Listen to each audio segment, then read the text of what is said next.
Online class में आपका एक बार पुनः हार्दिक स्वागत है।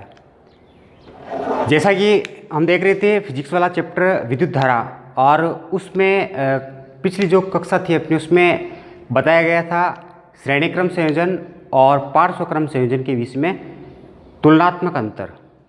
तो उसके लिए चार्ट बनाया था, उसमें क्या डिफरेंस है उसके बारे में एक बार फिर चर्चा करते हैं। उसके बाद में फिर हम श्रेणी क्रम और पार्श्व क्रम पर आधारित कुछ आंकिक जो प्रश्न पूछे जाते हैं उसके बारे में चर्चा करेंगे। तो देखिए, पहले जो अपनी सारणी अधूरी रह गई थी उसको कंप्लीट करते हुए आपको उनके बीच में जो अंतर है उनके बारे में बता रहे हैं।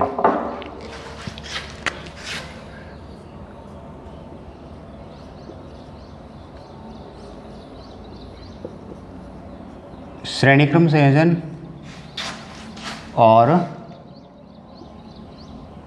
पार्श्व क्रम संयोजन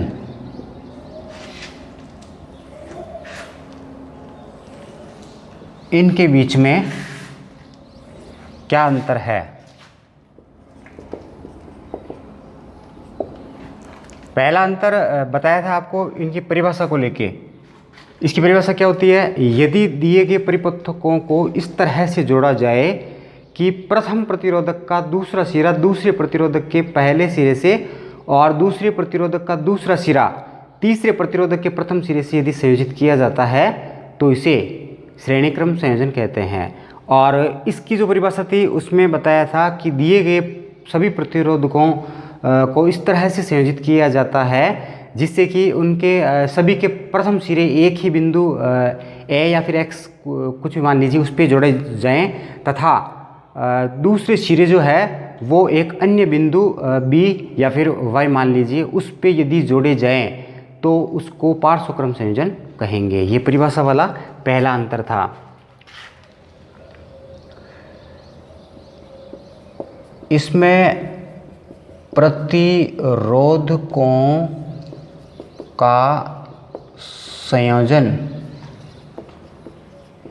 इस प्रकार होता है कि इसके प्रथम प्रतिरोधक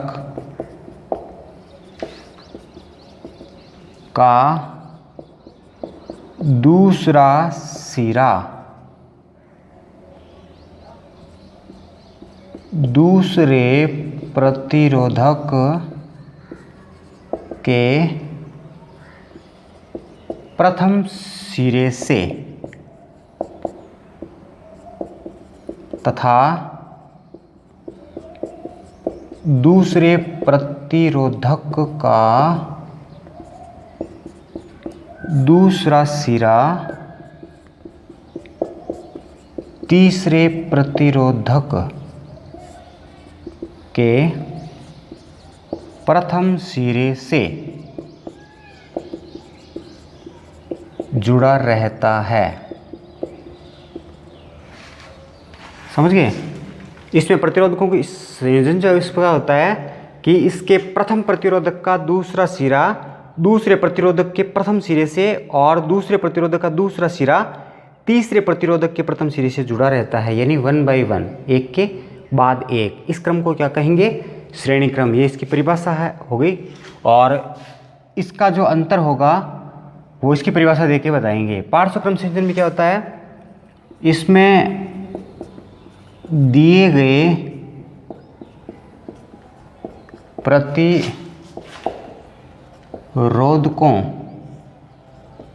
को इस प्रकार संयोजित किया जाता है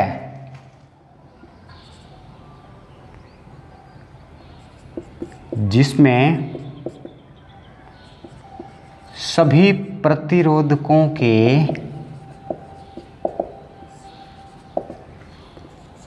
प्रथम सिरे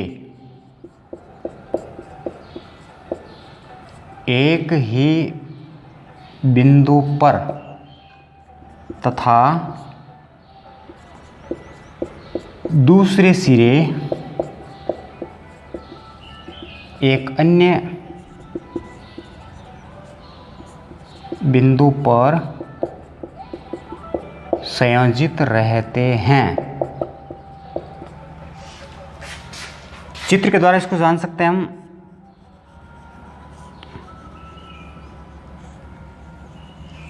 ये देखिए, ये प्रतिरोधक है R1, ये प्रतिरोधक R2, ये प्रतिरोधक R3। ये इसका पहला सिरा, ये इसका दूसरा सिरा, इसका पहला सिरा, इसका दूसरा सिरा, इसका पहला और इसका दूसरा। इस तरह से परिभाषा में हमने क्या बताया है कि इस प्रकार का संयोजन जिसमें प्रथम प्रतिरोधक का दूसरा सिरा जो है वो दूसरे प्रतिरोधक के पहले सिरे से जुड़ा रहता है तथा दूसरे प्रतिरोधक का दूसरा सिरा तीसरे प्रतिरोधक के पहले सिरे से जुड़ा रहता है, तो इस प्रकार के संयोजन को क्या कहेंगे? श्रेणी क्रम संयोजन। और पार्श्व क्रम संयोजन में क्या होता है?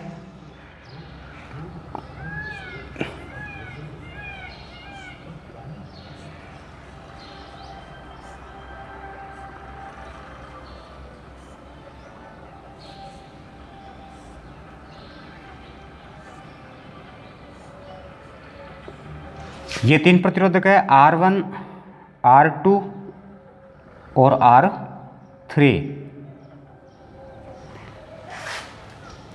ये इन तीनों के प्रथम सिरे, ये इन तीनों के द्वितीय सिरे।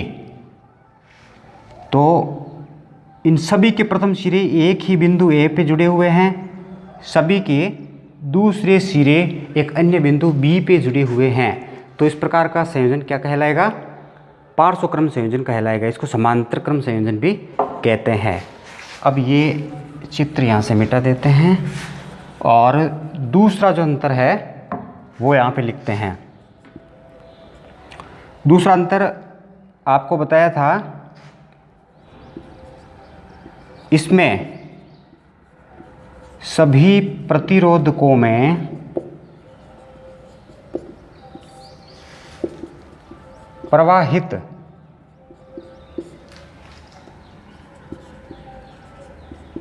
विद्युत धारा का मान, इसमें सभी प्रतिरोधकों में प्रवाहित विद्युत धारा का मान एक समान होता है। इसमें प्रत्येक प्रतिरोधक में प्रवाहित धारा का मान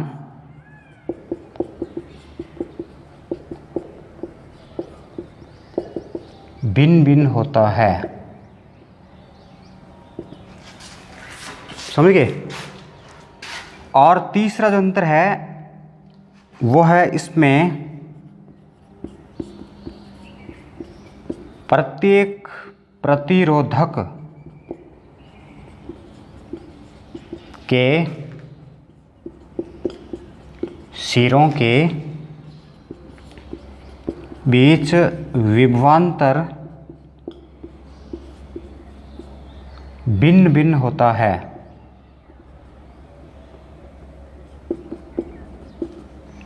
और इसमें क्या होगा? इसमें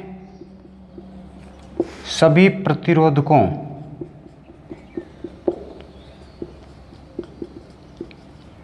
के बीच, सिरों के बीच विभवांतर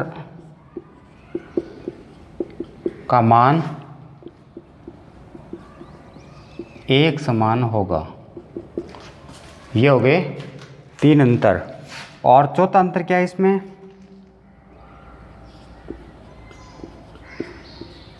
इसमें तुल्य प्रतिरोध का मान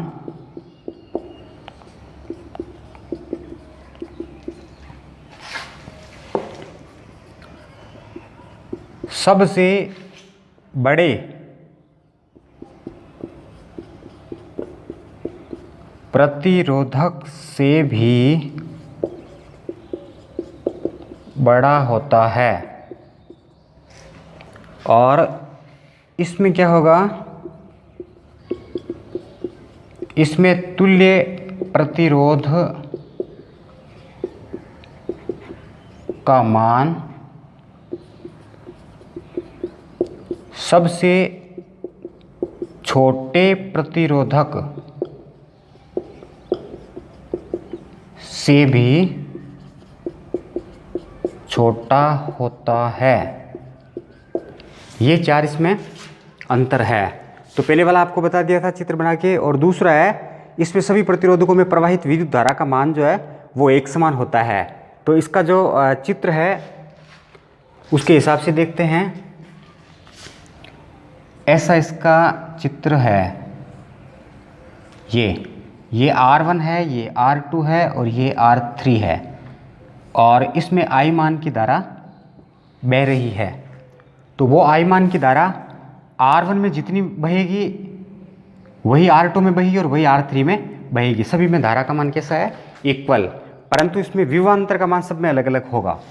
यहाँ पर इसके सिरों के बीच में जो विभवांतर होगा V1 होगा, इसके सिरों के बीच विभवांतर होगा V2 होगा, इसके सिरों के बीच विभवांतर होगा वो V3 होगा।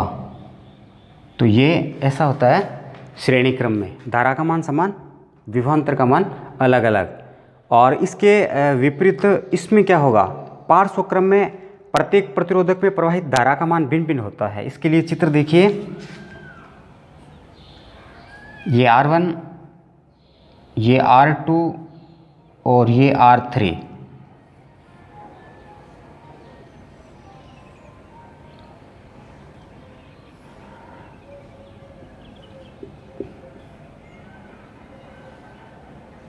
ये देखिए, ये क्या हो गई, बैटरी, ये कुंजी, ये प्लस, ये माइनस, ये यहाँ तक धारा आई है। तो यहाँ तक धारा का मान जो है वो कैसा रहेगा, I रहेगा। लेकिन अब इस बिंदु से, ये बिंदु A है, ये बिंदु B है, तो A बिंदु से जो धारा है वो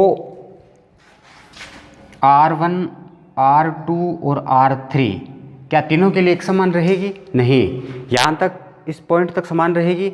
इसके बाद में R1 में जो धारा जाएगी वो I1 होगी, R2 में जो धारा जाएगी वो I2 होगी, और R3 में जो धारा जाएगी वो I3 होगी। यानी धारा का मान पार्श्व क्रम के लिए सभी प्रतिरोधकों के लिए भिन्न भिन्न होता है, परंतु विभवांतर का मान एक समान होगा सभी प्रतिरोधकों के लिए। क्यों होगा?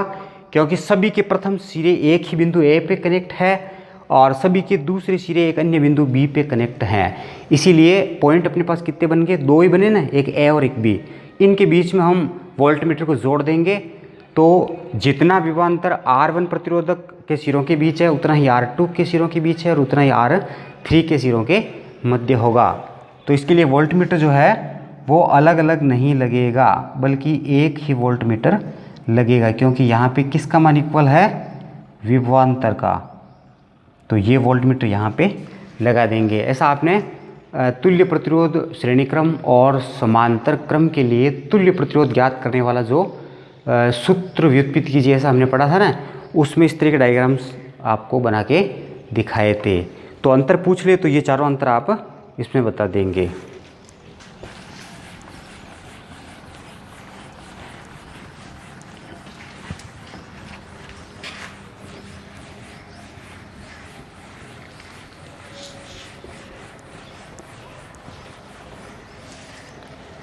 इसके बाद में न्यूमेरिकल क्वेश्चन आता है इस पर आधारित।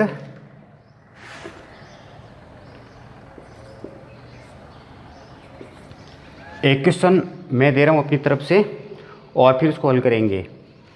जैसे यदि ऐसा क्वेश्चन पूछ लिया जाता है कि 3 ओम के 3 प्रतिरोधक है हमारे पास में, R1 का मान भी 3 ओम है, R2 का मान भी 3 ओम है और R3 का मान भी 3 ओम है। तो 3 प्रतिरोधक हमें दिए गए हैं, R1, R2 तथा R3, और तीनों के मान कैसे है, इक्वल, एक समान, 3 ओम 3 ओम 3 ओम। अब इनको किस क्रम में संयोजित करें कि इसका अधिकतम प्रतिरोध प्राप्त हो और किस क्रम में संयोजित करें कि इसका न्यूनतम प्रतिरोध प्राप्त हो, तुल्य प्रतिरोध। तो 2 ऑप्शन है अपने पास में। हमने क्या पढ़ा था, श्रेणी क्रम संयोजन पढ़ा था और पार्श्व क्रम संयोजन पढ़ा था। तो श्रेणीक्रम संयोजन में जब हम दिए गए प्रतिरोधकों को जोड़ते हैं तो कौन सा मान प्राप्त होगा? मैक्सिमम, अधिकतम। दिए गए सभी प्रतिरोधकों से भी तुल्य प्रतिरोध का मान अधिक प्राप्त होता है। किस क्रम में? श्रेणी क्रम में। तो यदि दिए गए 3 प्रतिरोधकों को R1, R2, R3 को हम श्रेणी क्रम में जोड़ देंगे तो तुल्य प्रतिरोध जो निकल के आएगा वो अधिकतम तुल्य प्रतिरोध होगा। और न्यूनतम तुल्य प्रतिरोध प्राप्त करने के लिए उसको किस क्रम में जोड़ देंगे? पार्श्व क्रम में जोड़ देंगे, समांतर क्रम में जोड़ेंगे। दिए गए प्रतिरोधकों से अधिकतम तथा न्यूनतम प्रतिरोध प्राप्त कीजिए। ये क्वेश्चन है। और दिए गए प्रतिरोधक है अपने पास में R1 का मान 3 ओम है, R2 का मान भी 3 ओम है और R3 का मान भी 3 ओम है। तो यहाँ पे क्या लिखा हुआ है? अधिकतम प्रतिरोध प्राप्त करना है और न्यूनतम प्रतिरोध भी प्राप्त करना है। तो यहाँ से शुरुआत करेंगे हम। पहले अधिकतम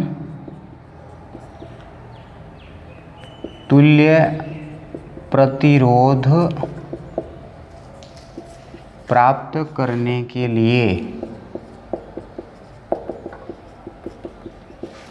क्या करेंगे? कौन सा क्रम लेंगे इसमें? श्रेणी क्रम में। अधिकतम तुल्य प्रतिरोध प्राप्त करने के लिए कौन सा क्रम लेना पड़ेगा? श्रेणी क्रम लेना पड़ेगा। प्राप्त करने के लिए हम श्रेणी क्रम को ले लेंगे। तो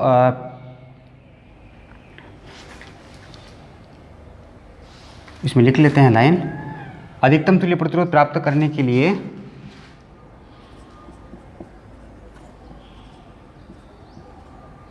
श्रेणी क्रम में इनको संयोजित करते हैं।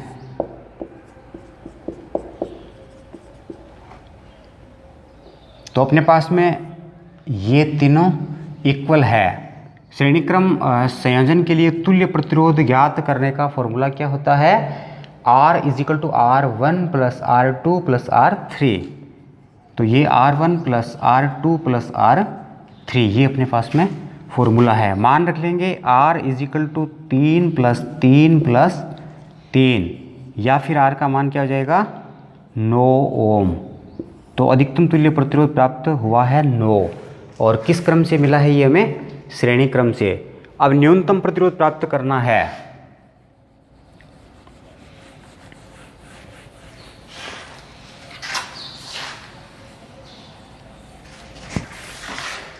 न्यूनतम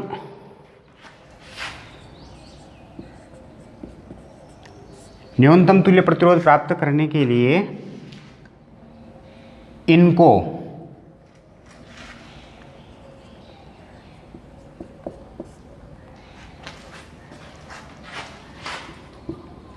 पार्श्व क्रम में संयोजित करते हैं।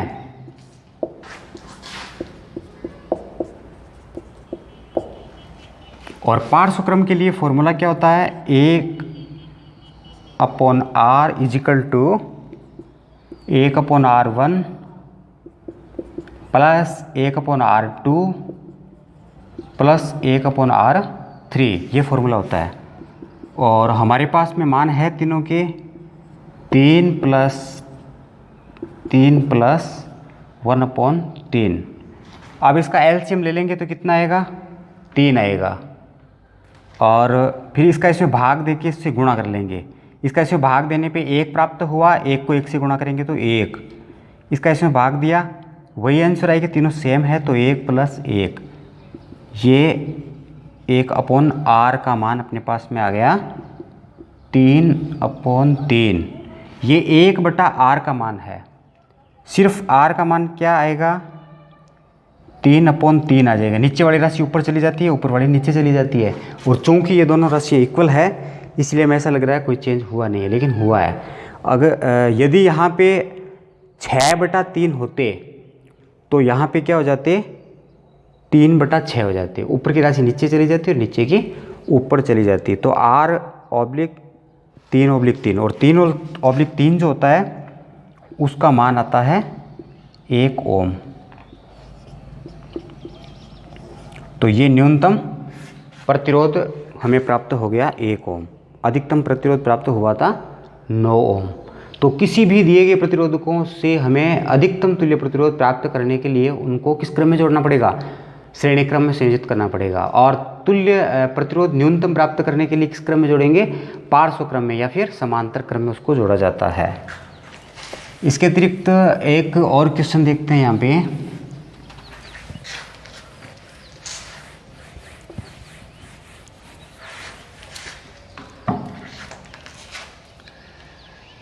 दो ओम, 4 ओम तथा 6 ओम के 3 प्रतिरोधक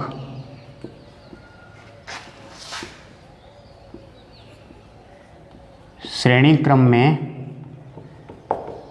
संयोजित है तथा इनके साथ 10 वोल्ट की बैटरी संयोजित है।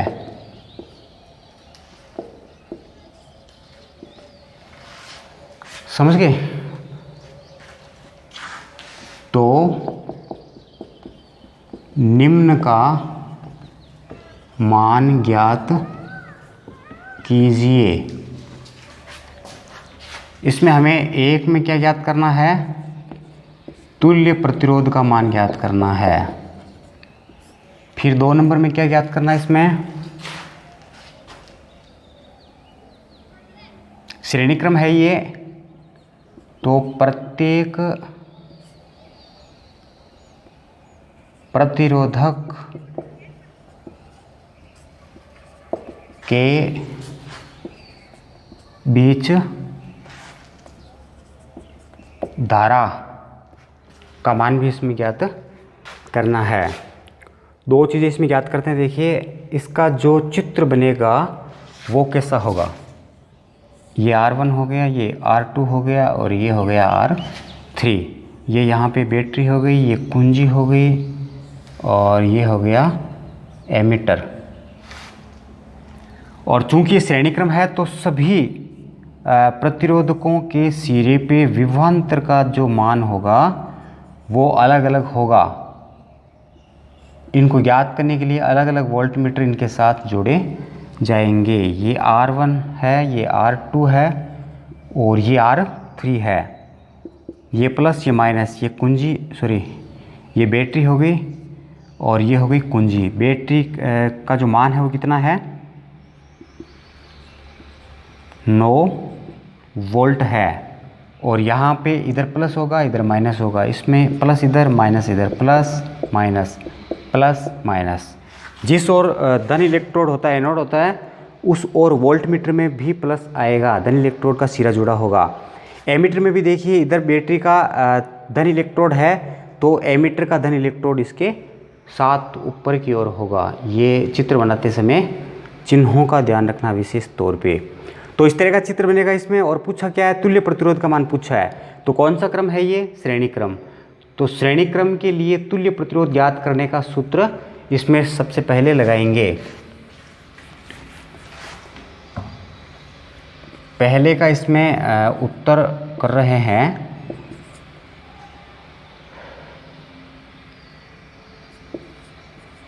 तुल्य प्रतिरोध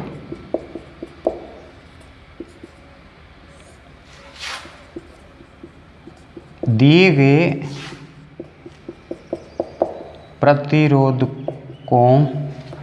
गए प्रतिरोधक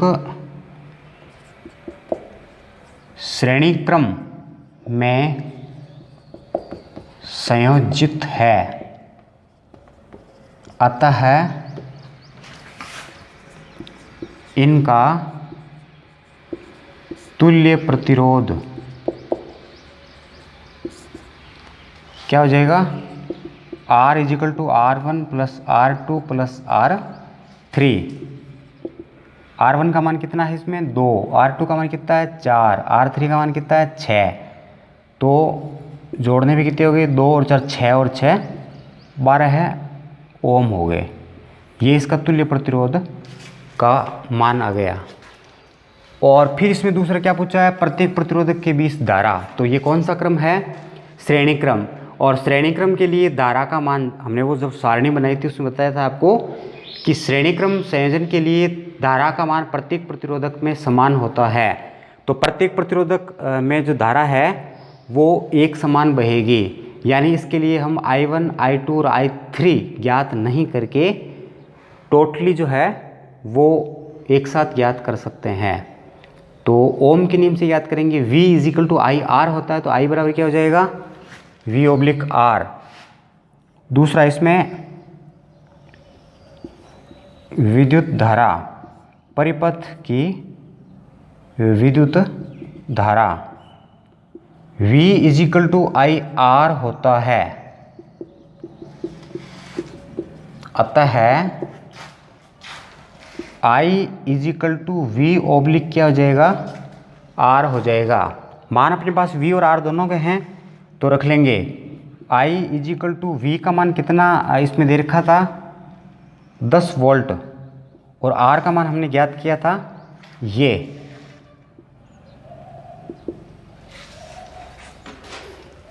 तो इसका इसमें देंगे तो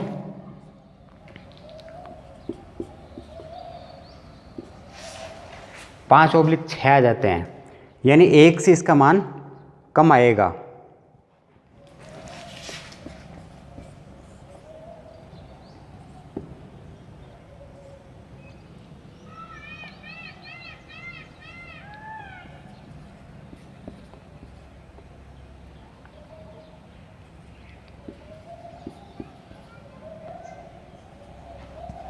पॉइंट 833 एम्पियर, ये इसका धारा का मान आएगा। पूरे परिपथ के लिए ये मान आता है। तो इतनी मान की धारा R1 में बहेगी और इतनी ही मान की धारा R2 में बहेगी और इतनी ही मान की धारा जो है वो R3 में बहेगी। इस तरह से ये क्वेश्चंस जो है वो पूछे जाते हैं बोर्ड एग्ज़ाम में। तो ये तुल्य प्रतिरोध का पूछ लेते हैं, दिए गए प्रतिरोधक के बीच धारा का मान पूछ लेते हैं, पूरे परिपथ की धारा एक साथ पूछ लेते हैं, अलग अलग विभवांतर के लिए भी पूछ लेते हैं। जैसे इसी क्वेश्चन में एक और जोड़ देते हैं कि प्रत्येक प्रतिरोधक के बीच विभवांतर का मान ज्ञात कीजिए। तो धारा का मान तो चूंकि इक्वल था इसलिए समान आ गया, वही मान आएगा सब में। लेकिन क्या विभवांतर का मान इक्वल आएगा, V1, V2 और V3 का मान एक जैसा आएगा? नहीं, क्योंकि श्रेणी क्रम में विभवांतर का मान भिन्न भिन्न होता है। तो V1 अलग आएगा, V2 अलग आएगा और V3 अलग आएगा। कैसे आएगा? जैसे मान लीजिए V1 ज्ञात करना चाहते हैं हम, तो V1 बराबर क्या होगा IR1। I के लिए तो I लिखेंगे क्योंकि कॉमन है, और R1 लिखेंगे। इसको मैं आपको दिखा देता हूँ करके कि यदि यहाँ पे तीसरा क्वेश्चन और होता कि प्रत्येक प्रतिरोधक के सिरों के बीच विभवांतर का मान ज्ञात कीजिए, अगर ऐसा पूछ लेते तो आप उत्तर किस प्रकार देते? तीसरा क्वेश्चन इसमें होता यदि प्रत्येक प्रतिरोधक के बीच